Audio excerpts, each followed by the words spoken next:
अस्सलाम वालेकुम dear students, friends and subscribers. Dear students, आज की इस नई वीडियो के साथ मैं हूं Mohammad Nawaz Waraich, political scientist. Dear students, आप देख रहे हैं हमारा YouTube channel political science with Nawaz Waraich. तो आज की इस वीडियो के अंदर जो है हम ये जानने की कोशिश करेंगे 10 most important terms of civics and community engagement, और उसको जानने की कोशिश करेंगे कि इनका मीनिंग क्या है, इनका मफहूम क्या है, या ये टर्म्स किस मौके के ऊपर हैं इस्तेमाल होती हैं। आइए इस वीडियो का पैदा तौर पर आगाज़ करते हैं 10 most important terms of civics and community engagement. और इस सिलसिले में हमारे पास जो पहली टर्म है वो है civics. What's the meaning of civics. इस सिलसिले में हमने ना सिर्फ ये जानने की कोशिश की है कि what's the meaning of civics, बल्कि हमने E.M. वाइट, जो कि सिविक्स और कम्युनिटी एंगेजमेंट के बहुत बड़े फ़िलासफ़र हैं, उनकी डेफिनेशन को जो है डिस्कस करेंगे। आइए इस वीडियो का आगाज़ करते हैं। According to the E.M. White, civics is that useful branch of human knowledge which deals with the everything relating to citizen, और citizen के हैं उसमें his social, intellectual, economic, political and even religious relations, और past, present and future, local, national and international. आइए इसको थोड़ा सा जानने की कोशिश करते हैं कि what is the meaning of civics. According to E.M. White, civics is that useful branch of human knowledge. कि जो सिविक्स है ये इंसानी ज़िंदगी का या इंसानी माशरे का एक वो मुफीद इल्म है, that useful branch of human knowledge which deals with the everything and every aspect of human life, जो इंसानी ज़िंदगी के हर पहलू के हवाले से बहस करता है, चाहे इस इंसानी ज़िंदगी का वो सोशल आस्पेक्ट हो, वो इंटेलेक्चुअल आस्पेक्ट हो, वो उसका इकनॉमिक आस्पेक्ट हो, पॉलिटिकल हो, या वो रिलीजियस हो। तो यानी इंसानी ज़िंदगी के वो तमाम पहलू, जिसमें इंसानी ज़िंदगी का समाजी पहलू आ जाता है, उसकी ज़िंदगी का इंटेलेक्चुअल है, इकनॉमिक उसकी ज़िंदगी का आस्पेक्ट है, पॉलिटिकल है, रिलीजियस है।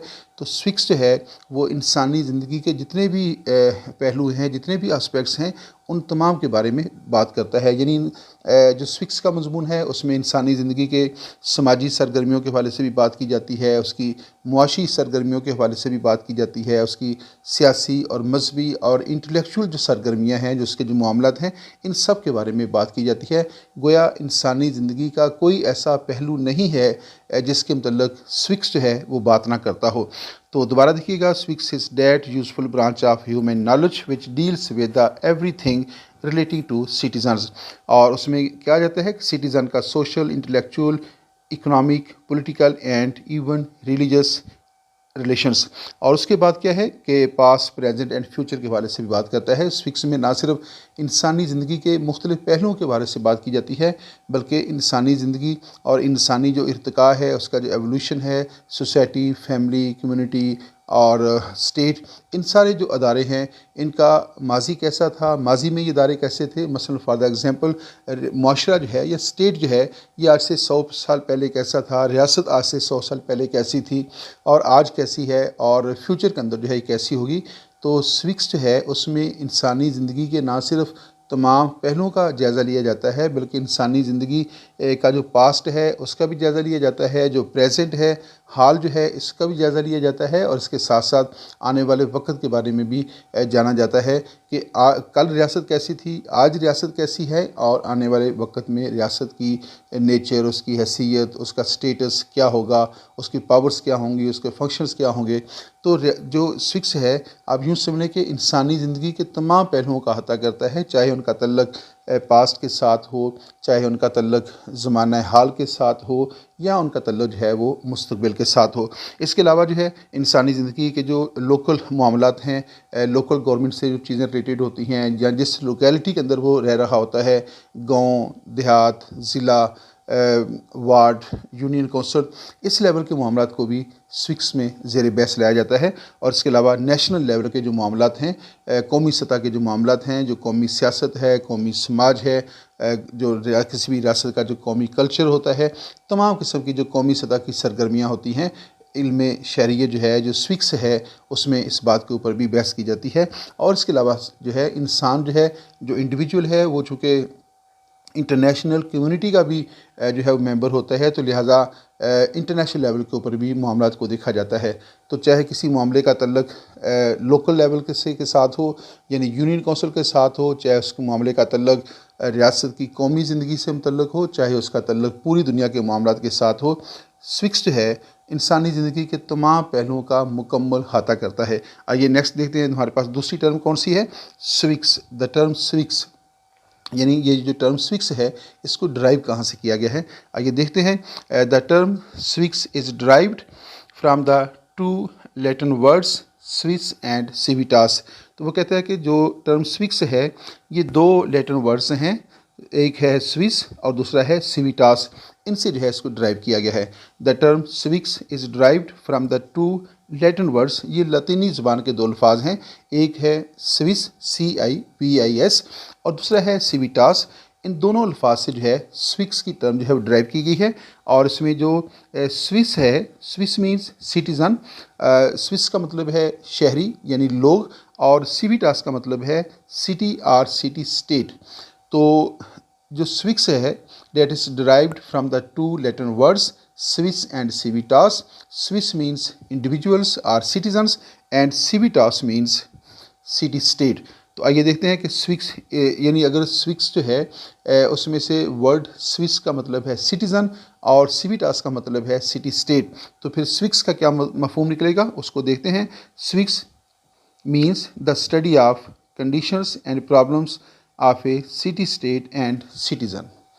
तो स्विक्स क्या है, स्विक्स बेसिकली है शहरी रियासत, यानी जो एंशेंट ग्रीस था, कदीम यूनान जो था, उस वक्त जब इस इल्म का आगाज़ हुआ तो ये भी स्टूडेंट्स ये बात याद रखिएगा कि जो स्विक्स का जो इल्म है इसका आगाज़ कदीम यूनान से हुआ है। एरिस्टोटल और प्लेटो जैसे सियासी मुफक्रीन ने इसके ऊपर बड़ी खुलकर बात की है।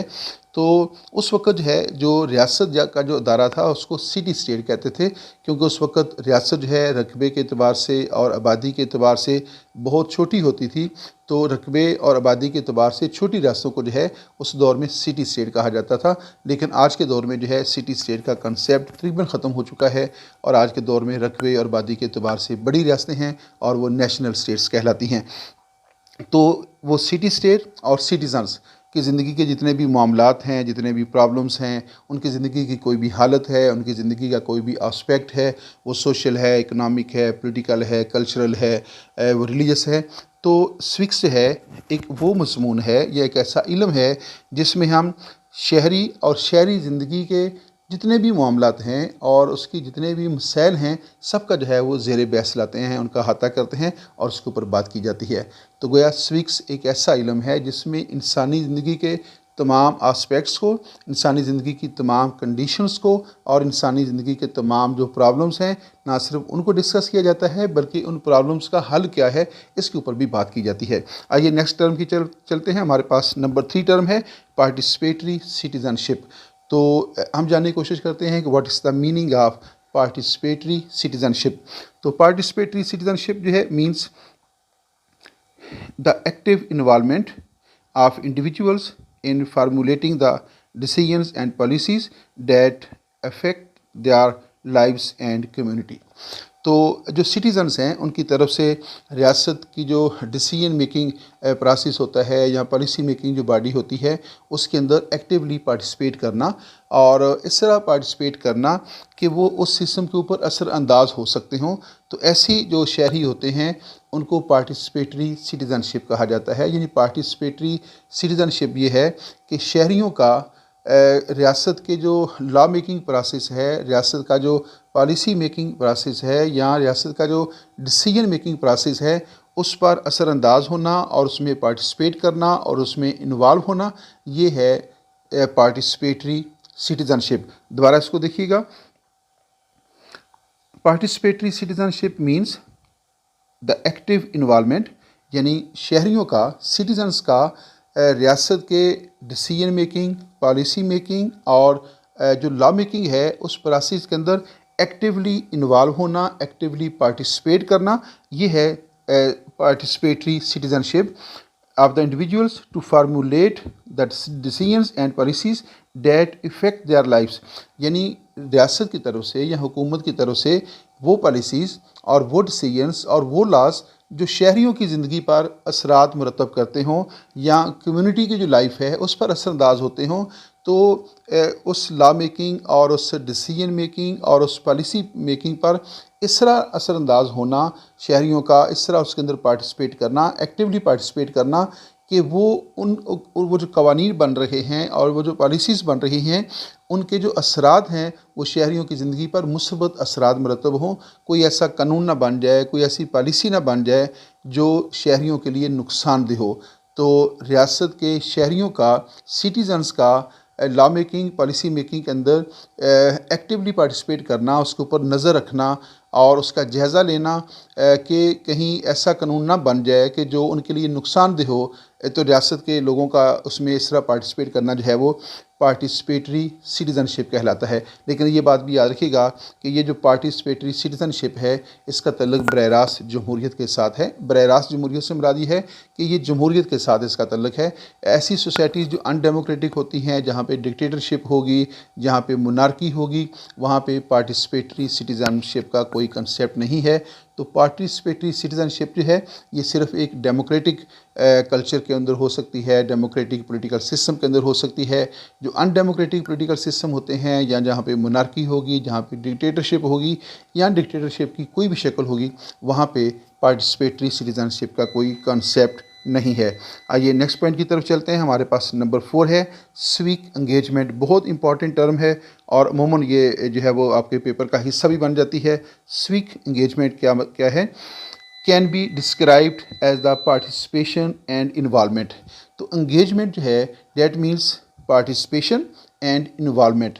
तो ये बात याद रखिएगा कि एंगेजमेंट, पार्टिसिपेशन एंड इन्वॉल्वमेंट इन तीनों का एक ही मफहूम है।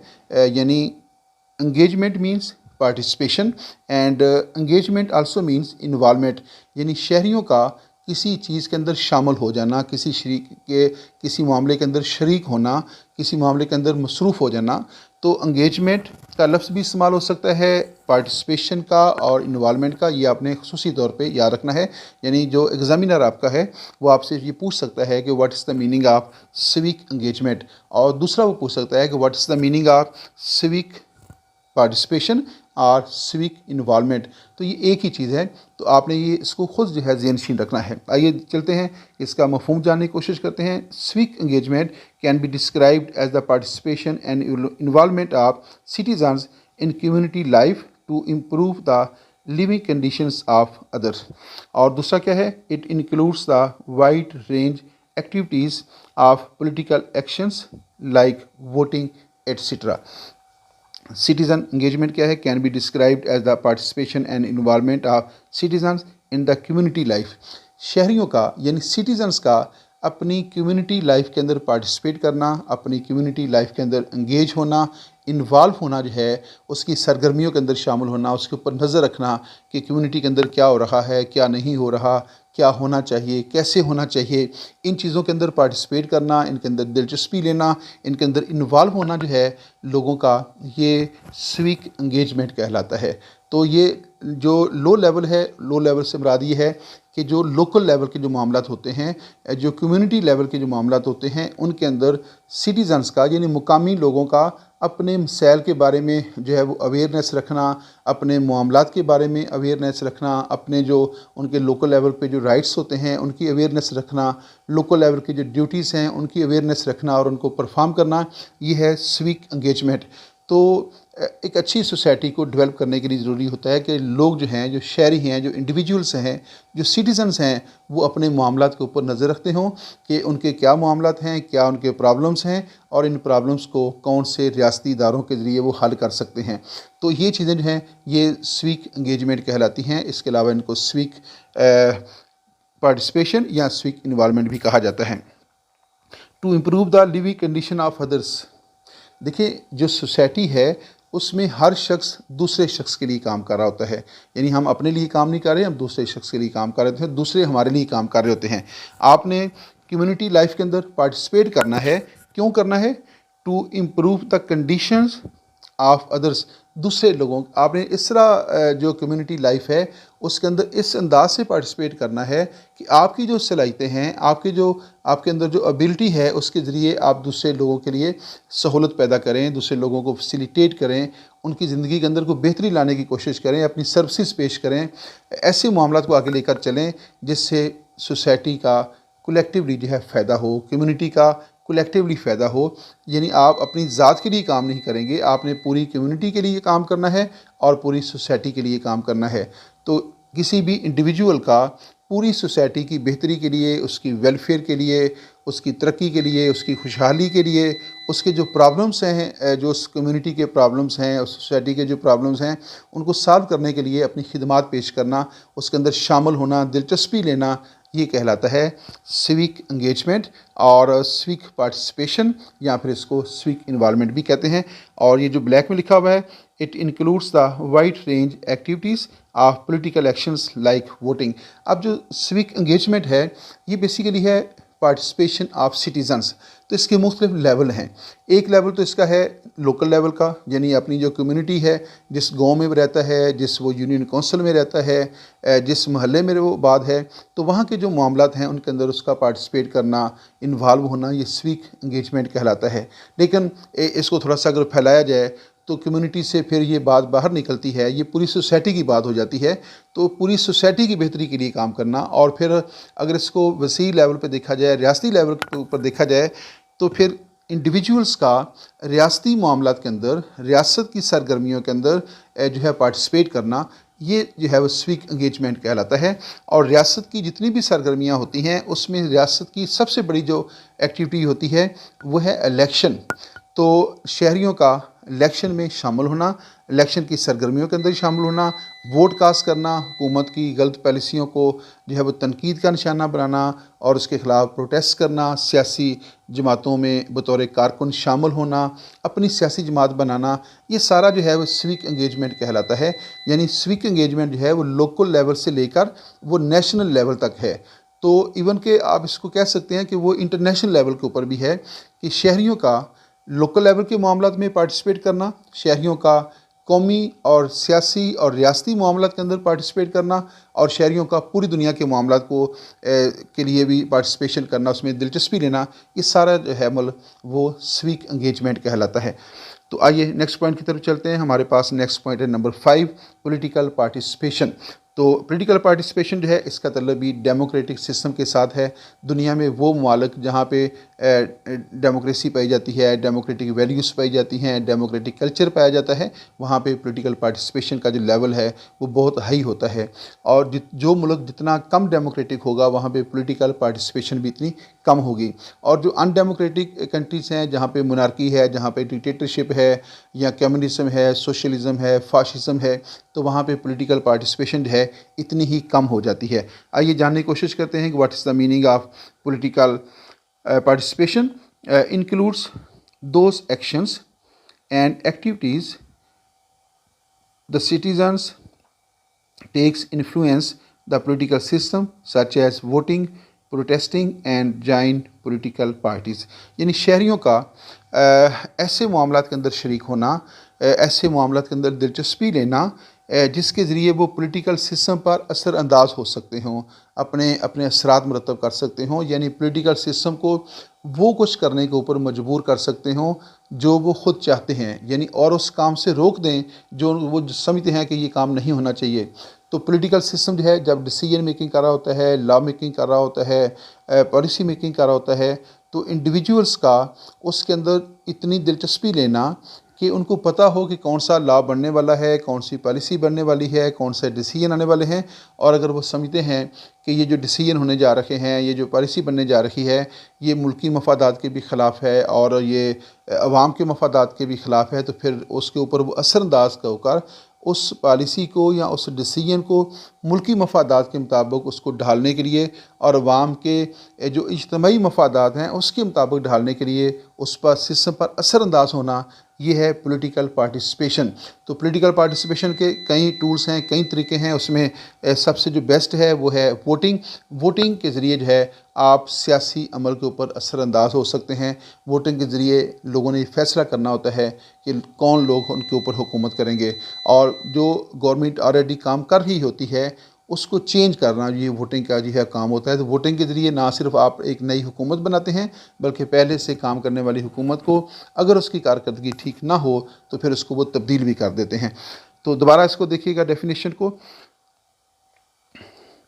Political participation includes those actions and activities, यानी पोलिटिकल पार्टिसिपेशन जो है ये उन एक्शंस और उन एक्टिविटीज़ पर मुश्तमिल होती है आप सिटीज़न यानी शहरियों के। यानी पॉलिटिकल पार्टिसिपेशन जो है इसका तल्लुक़ बरह रास्त किसी भी रियासत के शहरियों के साथ होता है, और शहरियों के वो एक्शंस और उनकी वो सरगर्मियाँ take to influence the political system, जिसके ज़रिए वो पॉलिटिकल सिस्टम पर, सियासी निज़ाम पर असरअंदाज होते हैं, such as voting vote cast करके उसके ऊपर असरअंदाज हो सकते हैं, और प्रोटेस्टिंग गवर्नमेंट की गलत पॉलिसियों के ख़िलाफ़ जो मुल्की मफादात के ख़िलाफ़ हो सकती हैं, या आवाम के जो इज्तमाई मफादात हैं उनके ख़िलाफ़ हो सकती हैं, तो उनके ख़िलाफ़ प्रोटेस्ट करके जो है वो सिस्टम के ऊपर असरअंदाज हो सकते हैं।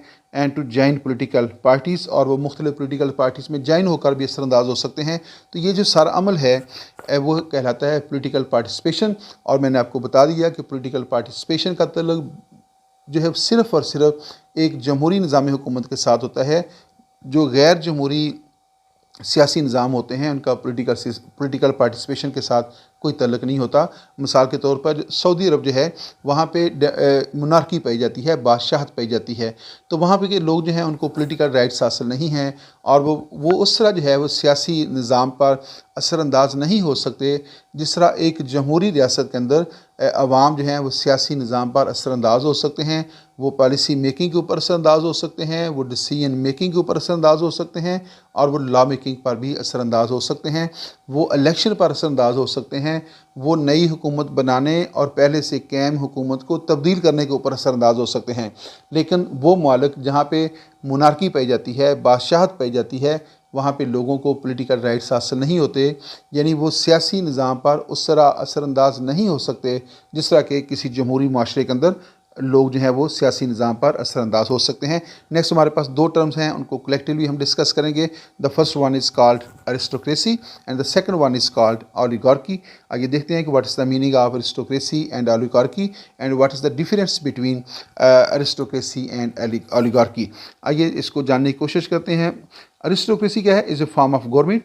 अरिस्टोक्रेसी एक फॉर्म ऑफ गवर्नमेंट है, जिस तरह डेमोक्रेसी एक फॉर्म ऑफ गवर्नमेंट है, डिक्टेटरशिप एक फॉर्म ऑफ गवर्नमेंट है, मोनार्की एक फॉर्म ऑफ गवर्नमेंट है। इसी तरह अरिस्टोक्रेसी जो है ये भी एक फॉर्म ऑफ गवर्नमेंट है, और उर्दू में जो है इसके लिए लफ्ज़ जो है इस्तेमाल होती है, टर्म इस्तेमाल होती है, वो है इशराफिया। तो ये एक बाकायदा तौर पे एक फॉर्म ऑफ गवर्नमेंट है। आइए देखते हैं ये कैसा फॉर्म ऑफ गवर्नमेंट है। Aristocracy is form of government where power is held by the most able and noble small and privileged ruling class। इसको सिंपल वर्ड्स में आप इसकी डेफिनेशन इस तरह भी याद कर सकते हैं कि aristocracy means a system of government in which few are noble persons हैं उनके ज़रिए हुकूमत की जाती है। The government of few noble persons is called aristocracy. जिस तरह जो मोनार्की है उसकी डेफिनेशन अगर हम करेंगे तो हम कहेंगे गवर्नमेंट ऑफ वन मैन या वन पर्सन, और जो अरिस्टोक्रेसी है वो है government of few noble persons. और डेमोक्रेसी की जब हम डेफिनेशन करेंगे तो वो है गवर्नमेंट ऑफ मैनी पर्सनस। तो एक फ़र्द की हुकूमत बादशाहत, चंद अफराद की हुकूमत, चंद नोबल अफराद जो हैं उनकी हुकूमत अरिस्टोक्रेसी, और बहुत सारे लोग अगर हुकूमत में शामिल हो जाएँ तो वो फिर डेमोक्रेसी बन जाती है। तो अरिस्टोक्रेसी क्या है? Aristocracy is a form of government, ये एक निज़ाम हुकूमत है। वेयर पावर यानी अख्तियारात, authority is held by small able and noble and privilege ruling class, जहाँ पे एक छोटी तादाद जो है यानी फ्यू पर्सन जो है जो काबिल होते हैं या जो ज़हीन होते हैं या इस अहल होते हैं, जो सोसाइटी में एलीट क्लास शुमार होते हैं, सोसाइटी के अंदर मुअज़्ज़ज़ क्लास शुमार होते हैं, वो जो हैं वो लोग रूलिंग करते हैं, वो लोग हुकूमत करते हैं। और ये सोसाइटी की एक प्रिविलेज्ड क्लास होती है और इनको जो प्रिविलेज हासिल होती हैं वो दौलत की बुनियाद पे अमूमन हासिल होती हैं। यानी वो तबका, रियासत का वो तबका जो दौलत की बुनियाद के ऊपर जो है अहमियत हासिल कर जाता है और वो उस बुनियाद के ऊपर जो है ये हुकूमत हासिल करने में कामयाब हो जाते हैं, तो फिर इसको हम कहेंगे अरिस्टोक्रेसी। लेकिन ज़रूरी नहीं है, ये बात याद रखिएगा, ज़रूरी नहीं है कि ये लोग सिर्फ दौलत की बुनियाद पे ही हुकूमत हासिल करें। ये इल्म की बुनियाद पे भी हो सकते हैं, इनका तल्लुक मजहबी हवाले से भी हो सकता है, यानी इसकी कोई भी वजह हो सकती है। लेकिन अमूमन जो है ज़्यादातर सोसाइटीज़ के अंदर जहाँ पे अरिस्टोक्रेसी की कोई एग्जांपल आपको मिल सकती है, तो फिर वो लोग दौलत की बुनियाद के ऊपर जो है अपना असर और रसूख इस्तेमाल करके हुकूमत तक रसाई हासिल कर लेते हैं। और फिर वो चंद लोगों की जो हुकूमत होती है वो अपना असर और रसूख इस्तेमाल करके रियासत के मफाद के लिए काम करते हैं, इज्तमाई मफाद के लिए काम करते हैं, तो फिर वो कहलाएगी अरिस्टोक्रेसी। लेकिन अगर वहीं चंद लोग जो हैं अख्तियारात हासिल करके अवाम के इज्तमाई मफाद को मद्देनज़र रखने की बजाय और अवाम के इज्तमाई मफादात के मुताबिक काम करने की बजाय या उनको तहफ़्फ़ुज़ देने की बजाय ज़ाती मफादात की सियासत करना शुरू कर दें, अपनी ज़ात को फ़ायदा पहुँचाना शुरू कर दें, तो फिर जो है ये सिस्टम ओलिगार्की कहलाता है। अगर चंद लोगों की हुकूमत अवाम के मफाद के लिए, मुल्की मफादात के लिए, इज्तमाई मफाद के लिए काम कर रही हो, तो फिर अरिस्टोक्रेसी है। अगर वहीं लोग जो हैं वो ज़ाती मफाद की सियासत शुरू कर दें, तो फिर ये ओलिगार्की है। होता ये है कि अरिस्टोक्रेसी जब इक़्तिदार हासिल करती है तो शुरू के जो कुछ दिन होते हैं फिर वो अपनी ताकत इस्तेमाल करके अवामी मसाइल को हल करने की कोशिश करते हैं, अवामी मफादात की सियासत करते हैं। लेकिन जब उनका इक़्तिदार के ऊपर कब्ज़ा हो जाता है, गिरफ्त मजबूत हो जाती है, और फिर वो उस पावर को, उस अथॉरिटी को वो अपनी ज़ात के लिए इस्तेमाल करना शुरू कर देते हैं। तो जब अवाम के लिए इस्तेमाल करेंगे, जो फ्यू पर्सनस हैं, जो नोबल फ्यू पर्सनस हैं, फिर वो अरिस्टोक्रेसी हो जाएगी। अपनी ज़ात के लिए इस्तेमाल करेंगे, अवाम को नज़रअंदाज कर देंगे, तो फिर वो ओलिगार्की हो जाएगी। Typically based on hereditary wealth and social Prestige. तो ये जो फ्यू नोबल पर्सनस हैं, इनको ये जो नोबल का जो स्टेटस है कैसे हासिल होता है, ये होता है इनको विरासत के अंदर मिल जाता है। यानी बाप दादा से ये लोग जो हैं वो एलीट क्लास में शुमार होते हैं, या दौलत की बुनियाद के ऊपर या समाजी सतह के ऊपर इनकी बड़ी कोई अहमियत होती है, और उस बुनियाद के ऊपर ये इक़्तिदार हासिल करने में अमूमन कामयाब हो जाते हैं। नेक्स्ट हमारे पास है ओलिगार्की। तो आइए जानते हैं कि what is the meaning of oligarchy. Oligarchy is the perverted form of aristocracy. तो बेसिकली जो है ओलिगार्की जो है ये अरिस्टोक्रेसी की एक बिगड़ी हुई शक्ल है। यानी बिगड़ी हुई शक्ल इस तरह है कि अरिस्टोक्रेसी जो है ये गवर्नमेंट ऑफ फ्यू पर्सनस है, जो सोसाइटी के अंदर नोबल तस्वर किए जाते हैं, मुअज़्ज़ज़ तस्वर किए जाते हैं, या इशराफियत तस्वर किए जाते हैं, और वो दौलत की बुनियाद पर या अपने ख़ानदानी असर रसूख को इस्तेमाल करके या माशरे के अंदर जो उनको समाजी सतह के ऊपर बड़ी अहमियत हासिल होती है, इल्म की बुनियाद पर भी हासिल हो सकती है, किसी मज़हब से तल्लुक़ रखने की बुनियाद के ऊपर भी हो सकती है, और वो लोग उस असर रसूख को इस्तेमाल करके हुकूमत हासिल करने में कामयाब हो जाएँ, और फिर वो चंद लोग जो हैं वो अपने इक़्तिदार को अवाम की बेहतरी के लिए इस्तेमाल करें, तो फिर ये कहलाएगा अरिस्टोक्रेसी। लेकिन अगर वहीं लोग अपनी ताकत को इस्तेमाल करके अपनी ज़ात को मद्देनज़र रखें, अपनी ज़ात के लिए काम करें, तो फिर ये हो जाएगा oligarchy. It also means corrupt form of aristocracy. तो ये अरिस्टोक्रेसी की बिगड़ी हुई शक्ल है, ये इसकी गुमराह कुन शक्ल है, और उसकी ये करप्ट फॉर्म है। आइए नेक्स्ट पॉइंट की तरफ चलते हैं। हमारे पास नेक्स्ट पॉइंट इस वक्त है नंबर 7, थियोक्रेसी। और देखते हैं कि what is the meaning of theocracy. Theocracy means a system of government in which priest rule in the name of God और गॉड। ये दोनों में फ़र्क है। ये जो है ये अमूमन बुत को या देवता को कहते हैं, जो अगर छोटे जी के साथ हो, अगर बड़े जी के साथ है तो फिर ये खुदा का तस्वर पेश करता है। तो जो थियोक्रेसी है, देखें ये जो लफ्ज़ है ना थियोक्रेसी, ये दो अल्फाज से मिलकर बना है। एक है थ्यू और दूसरा है क्रेसी, THEO, थ्यू। थ्यू कहते हैं मज़हब को या खुदा को या मजहबी पेशवाओं को, और क्रेसी का मतलब होता है हुकूमत। यानी थियोक्रेसी मजहबी पेशवाओं की हुकूमत, वो लोग जो मज़हब की बुनियाद के ऊपर जो है इक़्तिदार हासिल कर लेते हैं, तो उसको फिर थियोक्रेसी कहा जाता है। थ्यू एंड क्रेसी दो अल्फाज हैं।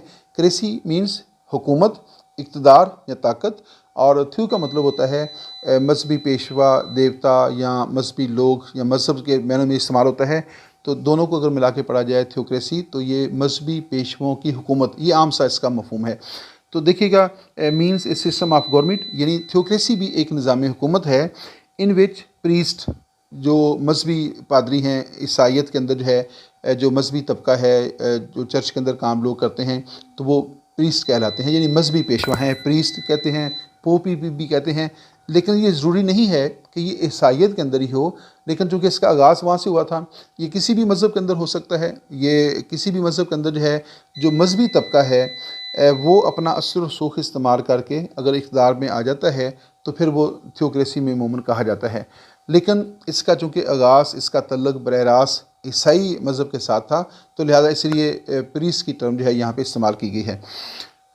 Rule in the name of God, इसमें जो हुक्मरान तबका होता है जिसका तल्लुक़ मज़हब के साथ होता है, तो वो हुकूमत करता है by the in the name of God, खुदा के नाम पे। यानी वो कहते हैं कि हमें हुकूमत करने का जो हुक्म है ये अल्लाह ने दिया है, यानी हम जो तुम पे हुकूमत कर रखे हैं, ये हम अल्लाह के हुक्म से तुम्हारे ऊपर हुकूमत कर रखे हैं। हमें तुम्हारे ऊपर हुक्मरान अल्लाह ताला ने अपॉइंट किया है, खुदा ने, गॉड ने अपॉइंट किया है। और जो कवानीन हम तुम पे नाफज कर रखे हैं, ये कवानीन भी जो है हम खुदा की मर्ज़ी से हमने बनाए हैं, और उसमें अल्लाह की मर्ज़ी शामिल है, खुदा की मर्ज़ी शामिल है, और तुम्हारे ऊपर हम उससे हुकूमत कर रहे हैं। ये वो क्लेम करते हैं। ऐसा होता नहीं है, लेकिन उनका दावा ये होता है कि तुम्हारे ऊपर हुकूमत करने का जो हमें इख्तियार हासिल है, जो अथॉरिटी हासिल है, जो पावर हासिल है, ये खुदा ने हमें दी है, और लिहाजा हम तुम्हारे ऊपर हुकूमत कर रखे हैं। अगर तुम हमारी हुकूमत के ख़िलाफ़ बगावत करोगे, या हमारा हुक्म नहीं मानोगे, हमारे नाफज किए हुए कवानीन की खिलाफ वर्जी करोगे, तो चूँकि हम सब कुछ खुदा के हुक्म से कर रखे हैं, तो लिहाजा तुम खुदा के हुक्म की खिलाफ वर्जी के मुर्तकिब हो जाओगे, और तुम्हें उसकी खुदा भी सज़ा देगा और यहाँ भी सज़ा देगा, और तुम्हें सज़ा देने का अख्तियार भी खुदा ने हमें दे रखा है। तो इस तरह जो है वो लोगों को जो है वो मज़हब के नाम पे जो है वो हुकूमत हासिल कर लेते हैं, और अपना इक़्तिदार जो है वो कायम करते हैं। In theocracy rulers are considered to be appointed and guided by divinely. तो थ्योक्रेसी के अंदर जो है, जो रूलर्स होते हैं, जो हुक्मरान होते हैं, वो पहला क्लेम ये करते हैं कि they are appointed by the God, ये इनको खुदा ने हुक्मरान के तौर पे अपॉइंट किया, लोगों ने नहीं किया। यानी लोगों ने नहीं किया, बल्कि उन्हें हुकूमत करने का जो इख्तियार है, जो अथॉरिटी है, वो खुदा ने दी है। और गाइडेड, और वो जो रियासत का निज़ाम चलाते हैं, जो कवानीन बनाते हैं, जो पॉलिसीज़ बनाते हैं, जो डिसीजंस करते हैं, तो उसके लिए वो कहते हैं कि they are guided by the God, खुदा उनकी रहनुमाई करता है। उसके लिए एक लंबी बहस है कि खुदा किस तरह उनकी रहनुमाई करता है। जो वो क्लेम करते हैं, तो वो कहते हैं कि हम अपॉइंट भी खुदा की तरफ से हुए हैं, और हमें गाइड भी खुदा करता है, और हम जवाबदेह भी खुदा को हैं। हम तुम्हारे सामने, यानी अवाम के सामने, लोगों के सामने जवाबदेह नहीं हैं, हम खुदा के सामने जवाबदेह हैं। और अगर तुम हमारे हुक्म की खिलाफ वर्जी करोगे, तो गोया तुम खुदा के हुक्म की खिलाफ वर्जी करोगे, और फिर तुम्हें उसकी सख्त सज़ा देने का अख्तियार भी हमें खुदा ने दे रखा है। तो इस तरह जो है लोगों के ज़हनों पर जो है वो कंट्रोल करके खुदा के नाम पर, मज़हब के नाम के ऊपर जो है, तो माजी के अंदर जो है ऐसी हुकूमतें कायम होती रहीं, और इक़्तिदार के ऊपर तवील अर्सा तक जो है वो हुकूमत कब्ज़ा रहा इन लोगों का। तो फिर आस्ता आस्ता जो है यूरोप के अंदर जब बेदारी हुई, और लोगों ने ये समझना शुरू कर दिया कि ये तो सारे का सारा फेक है, इनके दावे गलत हैं, ऐसा कोई मामला नहीं है, इन्होंने जो है ख़ुद ताकत के ज़ोर पर इक़्तिदार हासिल किया है, और अपने आप को ख़ुद ही डिक्लेयर कर दिया है कि हम खुदा के नुमाइंदे हैं। तो हकीकत में ऐसा नहीं है। वहाँ पे फिर इनके ख़िलाफ़ बगावत हुई, और फिर उसके बाद जो है वहाँ पे एक डेमोक्रेटिक कल्चर जो है उसकी आस्ता आस्ता जो है वो डेवलपमेंट शुरू हुई थी। आइए नेक्स्ट पॉइंट की तरफ चलते हैं।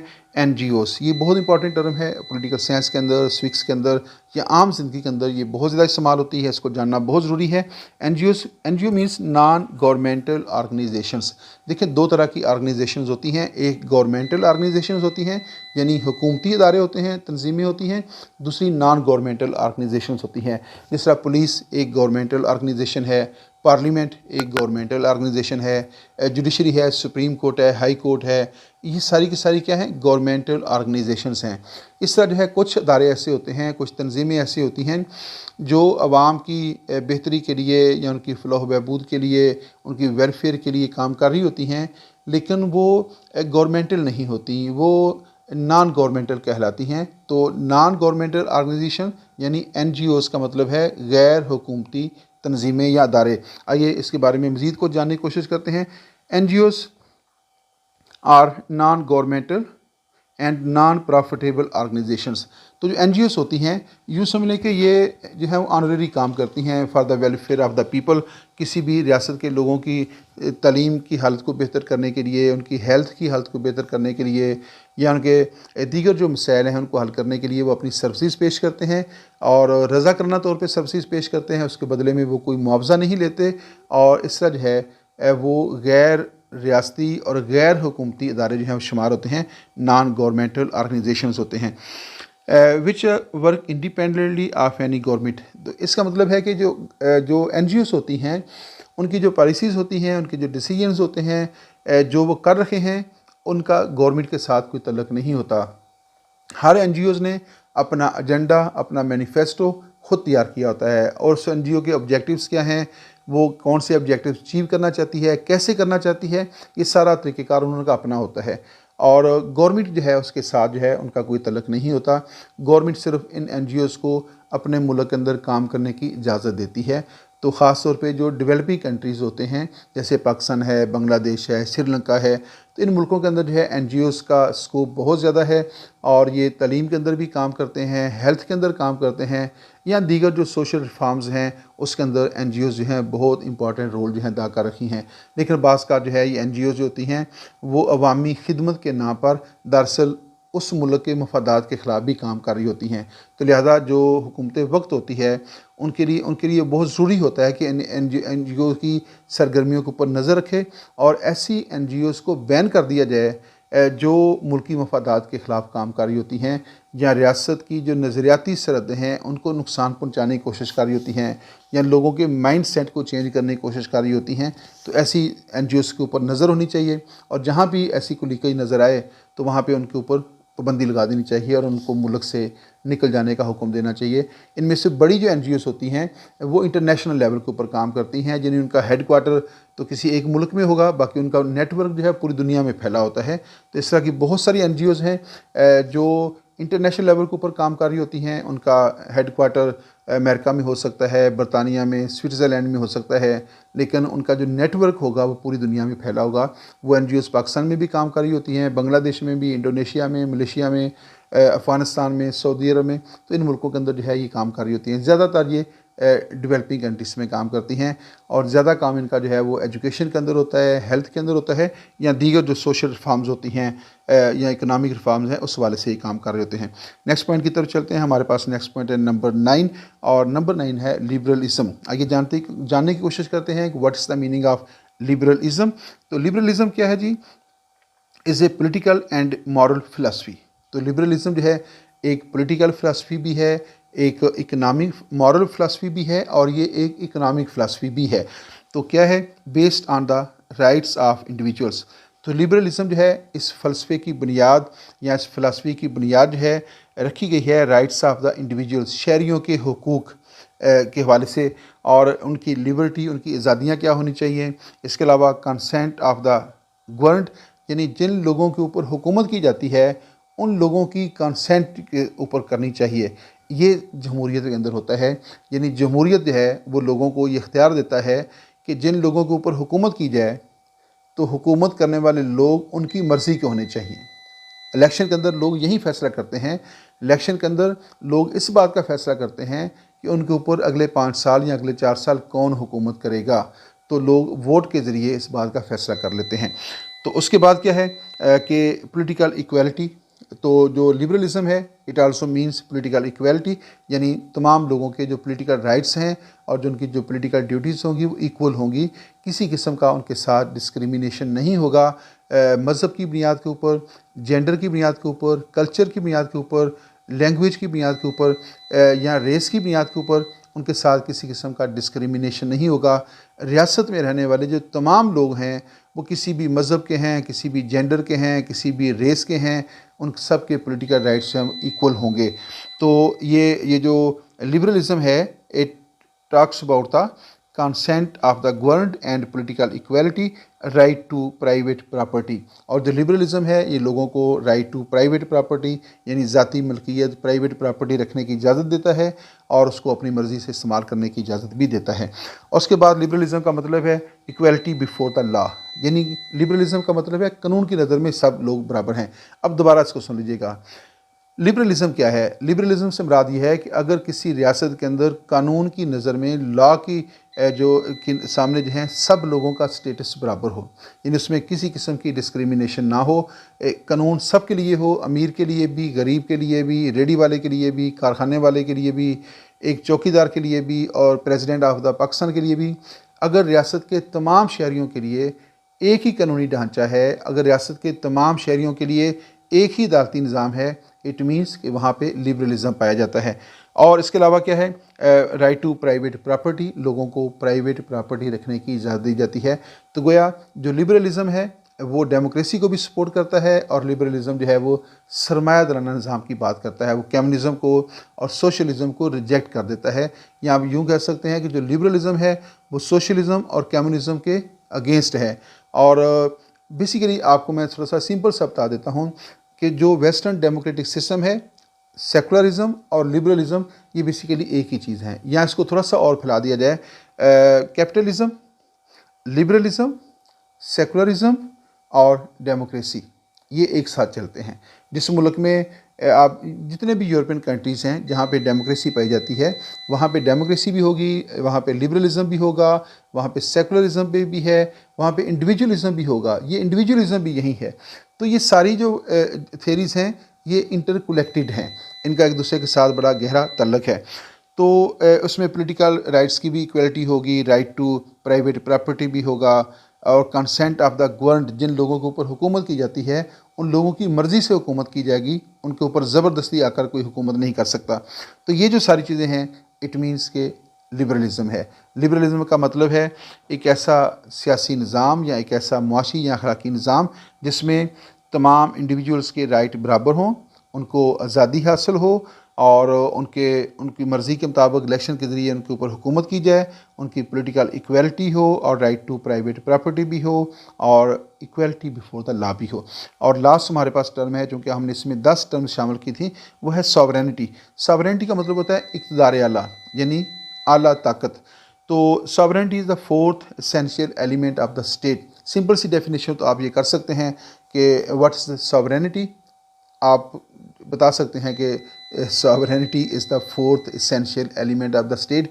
रियासत के बुनियादी तौर पे 4 एलिमेंट होते हैं, पॉपुलेशन है, टेरिटरी है, गवर्नमेंट और सॉवरेनिटी है। तो इस एतबार से fourth essential element of the state is called क्या है? सॉवरेनिटी। अब ये सॉवरेनिटी स्टेट का फोर्थ एलिमेंट है, यानी इसका तल्लुक बरह रास्त स्टेट के साथ होता है। दूसरे लफ्ज़ों में supreme power of the state, रियासत जो है उसकी जो सबसे बड़ी ताकत होती है, जो सबसे सुप्रीम पावर है, डेट इज़ कॉल्ड सॉवरेनिटी। कौन सी सुप्रीम पावर है? रियासत जिस पावर को आप ज़रा गौर से सुन लीजिएगा, बहुत ये कंसेप्ट वैसे बड़ा कॉम्प्लिकेटेड है लेकिन आपको मेरा ख्याल में इसको अगर आप ज़हन में रखते हैं तो आपको आसानी से ये बात समझ में आ जाएगी। सॉवरेनिटी क्या है? सॉवरेनिटी एक ताकत है। कौन सी ताकत है? सुप्रीम, सबसे बड़ी ताकत, यानी इससे बड़ी कोई ताकत नहीं होती। तो सॉवरेनिटी का मीन है सुप्रीम पावर। अब ये सुप्रीम पावर किसकी है?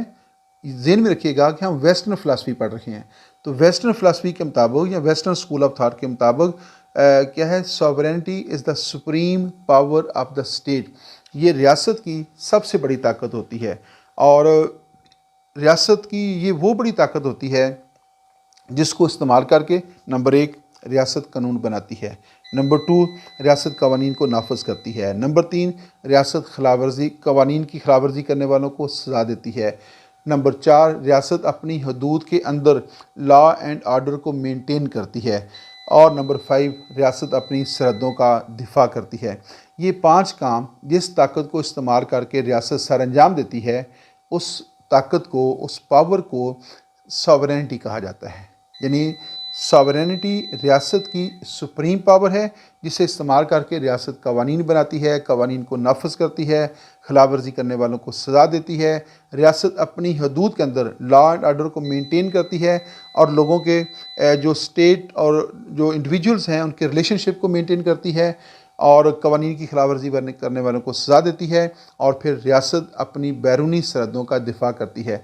यूँ समझ लें कि रियासत जिस ताकत को इस्तेमाल करके अपनी जो एक्सटर्नल बाउंड्रीज़ हैं उनका तहफ़्फ़ुज़ करती है वो ताकत सॉवरेनिटी कहलाती है। रियासत जिस ताकत को इस्तेमाल करके अपनी हदूद के अंदर के मामलात को डील करती है उसकी वो ताकत सॉवरेनिटी कहलाती है। तो दोबारा इसको देख लीजिएगा, इसकी डेफिनेशन को हम देखते हैं। Sovereignty means supreme and unrestricted power of the state. Sovereignty रियासत की वो सबसे बड़ी ताकत है जिसके ऊपर कोई पाबंदी नहीं होती, अनरिस्ट्रिक्टेड होती है, यानी सबसे बड़ी ताकत है और इसके ऊपर बजाते खुद कोई पाबंदी नहीं लगाई जा सकती, यानी रियासत के ऊपर कोई पाबंदी नहीं लगाई जा सकती क्योंकि ये सॉवरन होती है। इट हैज़ टू एस्पेक्ट्स, इसके दो एस्पेक्ट हैं, एक इंटरनल एस्पेक्ट कहलाता है, दूसरा एक्सटर्नल एस्पेक्ट कहलाता है।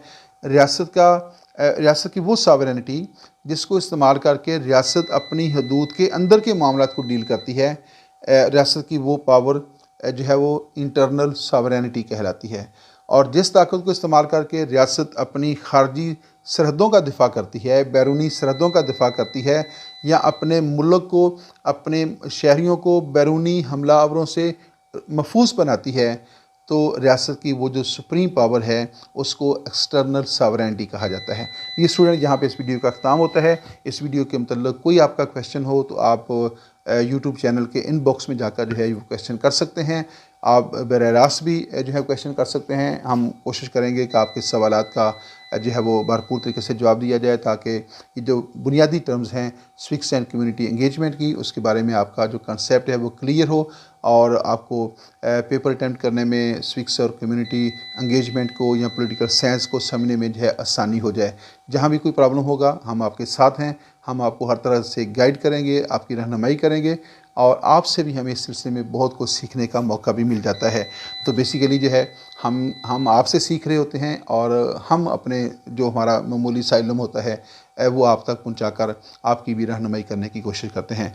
दुआ में याद रखिएगा। अल्लाह ताला आपका हामी नासिर हो। इजाज़त दीजिएगा। अल्लाह हाफिज़।